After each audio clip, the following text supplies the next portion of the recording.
Olá, eu sou Bruna Rossi e o Poder 360 traz agora as principais notícias que marcaram o poder e a política na semana que se encerra neste sábado, 2 de setembro de 2023. Na quarta-feira, 30 de agosto, o governo apresentou a proposta de orçamento para 2024 com o desafio de obter 168,5 bilhões de reais em receitas extras. Em sentido contrário, a Câmara aumentou as despesas em 19 bilhões de reais ao aprovar na terça-feira, 29 de agosto, a proposta que prorroga a desoneração da folha de pagamento para 17 setores até 2027.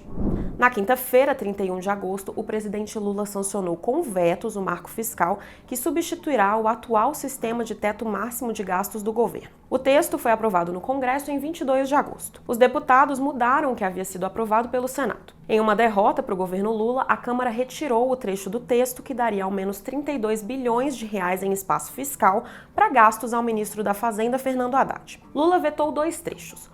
Um dos trechos retirados dá mais flexibilidade para o gestor público descumprir o limite do resultado primário. O outro proibia o governo de estabelecer na LDO, a Lei de Diretrizes Orçamentárias, a exclusão de despesas do resultado primário.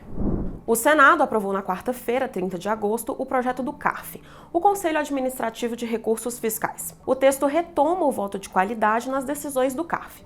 Ou seja, quando houver empate num contencioso sobre pagamento de impostos, o voto de Minerva será sempre do governo e contra as empresas. A aprovação é uma vitória para o governo Lula, especialmente para a área econômica. O texto agora segue para a sanção.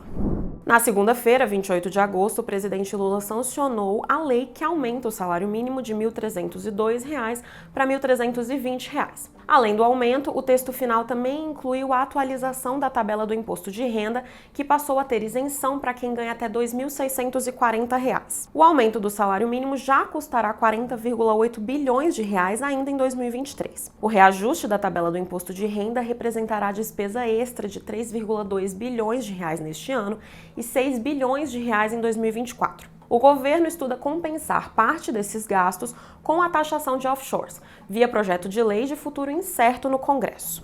O ex-presidente Jair Bolsonaro e sua mulher Michele ficaram em silêncio durante o depoimento à Polícia Federal na quinta-feira, 31 de agosto. Foram questionados sobre o caso das joias recebidas da Arábia Saudita. Só devem falar quando o caso for submetido à primeira instância.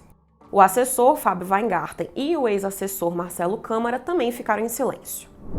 O Supremo Tribunal Federal retomou nessa semana o julgamento do marco temporal, tese que estabelece como terra indígena só as ocupações registradas até 5 de outubro de 1988, data da promulgação da Constituição. O placar está 4-2 contra a tese. Edson Fachin, Alexandre de Moraes, Cristiano Zanin e Roberto Barroso são contra. Nunes Marques e André Mendonça a favor. O julgamento continuará em 20 de setembro.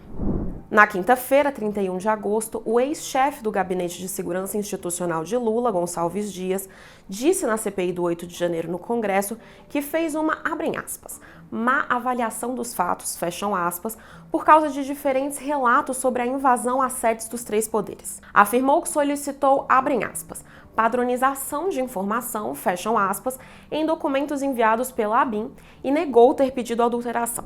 Lula confirmou na terça-feira, 29 de agosto, a criação do Ministério da Pequena e Média Empresa. Será o 38º ministério. A expectativa era de que fizesse a reforma ministerial, incluindo PP e republicanos no governo, antes de viajar ao Nordeste, o que não aconteceu. O Planalto deve anunciar as mudanças na próxima semana. Na quinta-feira, 31 de agosto, o IBGE divulgou a taxa de desemprego no Brasil no trimestre encerrado em julho. Foi de 7,9%. É o menor registro para um trimestre encerrado em julho desde 2014, quando foi de 7%. No mesmo trimestre de 2022, a taxa era de 9,1%. Segundo o IBGE, o número absoluto de desocupados teve queda de 6,3% contra o trimestre anterior, chegando a 8,5 milhões de pessoas. Eu sou Bruna Rossi e esses foram os fatos desta semana. Para saber mais sobre essas e outras notícias, acompanhe o jornal digital Poder 360. E para ficar sempre bem informado, inscreva-se no canal e ative as notificações. Muito obrigada e até a próxima!